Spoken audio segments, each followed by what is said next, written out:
show that helps you find the next Apple, Google, Starbucks, or stock you've never heard of. But if you bought it early, it could have made you filthy rich.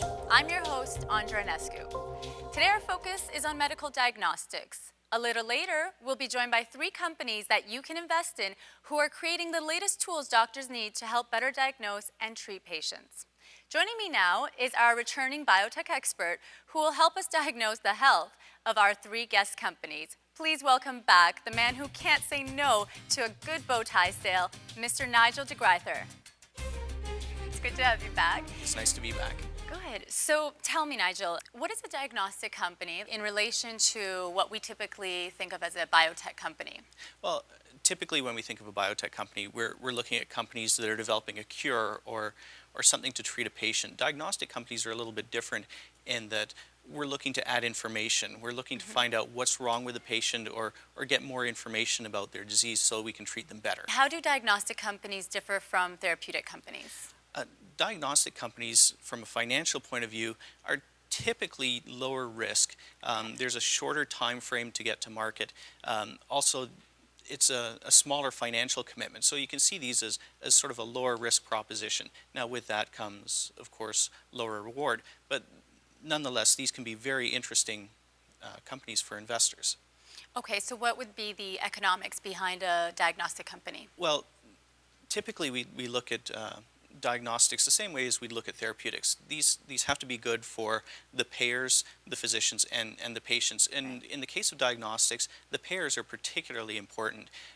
You need to have something that either replaces a more expensive test or saves you from having to do another series of tests, keeps you from doing expensive treatments on patients that don't need the more expensive treatments, or adds information in a way that lowers your total costs.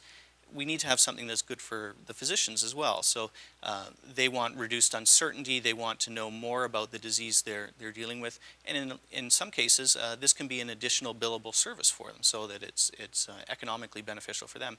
And of course, for patients, they're looking for something that tells them more about their disease, about how they're going to be treated, looking for more therapeutic options, different ways that they may be treated, and of course with less disability and less discomfort. What are the key things when investing in a diagnostic company? Well, the most important thing is to have a real medical need. It has to be information that the doctor needs to know in order to treat a patient better or generate more therapeutic options. Right. The accuracy of the product's always a problem, isn't it, or understanding accuracy that? is important as well.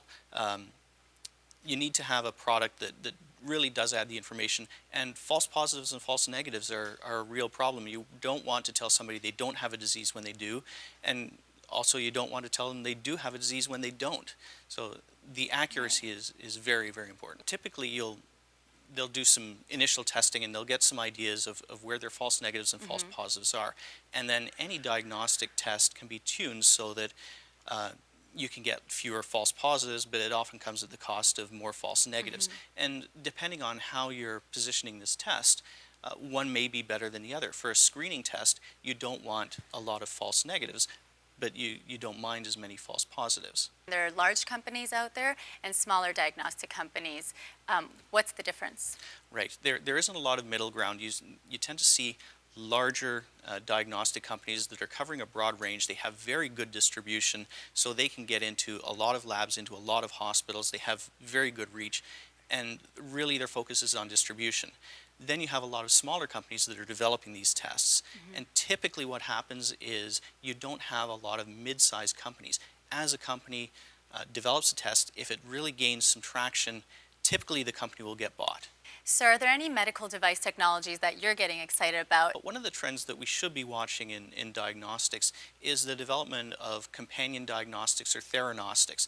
This is where a particular treatment isn't going to work very well unless you have a specific set of conditions. So a diagnostic gets developed alongside the therapeutic to test whether or not the treatment is going to be good for a patient. And this goes directly to the economics. You're not performing a high-value treatment on a patient that it won't work on. What are some medical device companies that you're getting excited about? Well, I think there's a couple of areas that are very interesting. With the advent of digital imaging in medical devices, manipulation of those digital images is becoming very important. To that end, Medipattern is a very interesting company in that they work just with the digital file and get extra information that text can't get out of the digital images.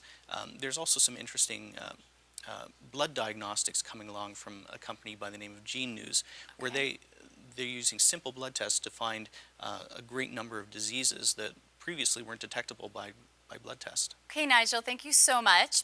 We're going to take a quick break right now, but when we get back, we'll hear from 3 publicly traded medical device companies that will try to convince you that their stock is the next biggest winner.